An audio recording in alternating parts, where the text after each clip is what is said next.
Hi viewers, welcome to this channel.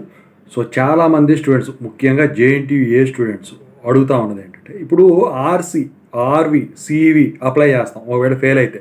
ఎందుకంటే బాగా రాసి ఉన్న నమ్మకం ఉండి అప్లై చేస్తే.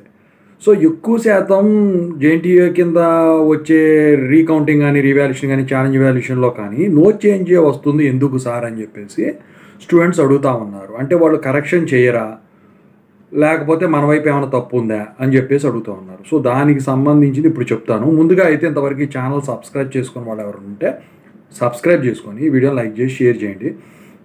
మీకు ఏమైనా డౌట్స్ ఉంటే కాల్ మీ ఫోర్ ద్వారా కాల్ చేయండి. తెలుగు ఇంజనీరింగ్ ఎడ్యుకేషన్ టెలిగ్రామ్ ఛానల్లో జాయిన్ అవ్వండి.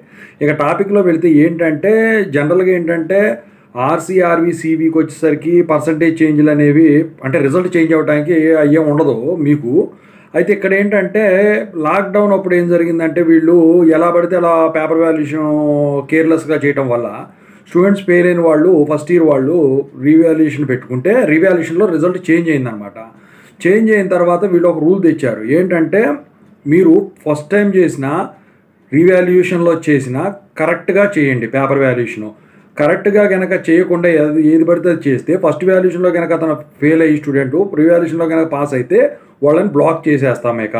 మిమ్మల్ని యూనివర్సిటీ కింద జరిగే ఏ పేపర్ వాల్యుయేషన్కి పిలవము అని చెప్పేసి యూనివర్సిటీ ఒక రూల్ని తెచ్చిందనమాట. అప్పటి నుంచి వచ్చేసరికి ఫస్ట్ వాల్యుయేషన్ అనేది స్ట్రిక్ట్గా చేస్తున్నారు. అయితే ఇక్కడ మంచిగా రాసిన వాళ్ళు కనుక ఫెయిల్ అయ్యారనుకోండి, వాళ్ళు రివాల్యుయేషన్ పెట్టుకుంటే ఒకటి పాస్ అవుతున్నారు.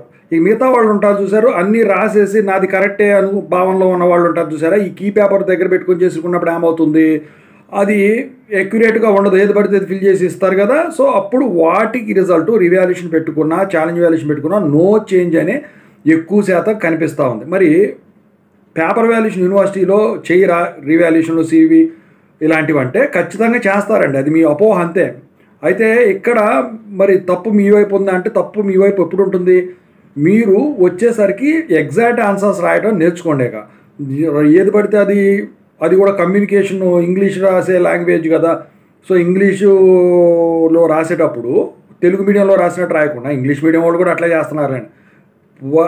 లైన్ ఏదైతే ఉంటుందో ఆ సెంటెన్స్ కరెక్ట్గా వచ్చేటట్టు రాయండి. ఒకవేళ మీకు గుర్తుండట్లేదు అనుకుంటే 4 సార్లు ప్రాక్టీస్ చేసుకోండి.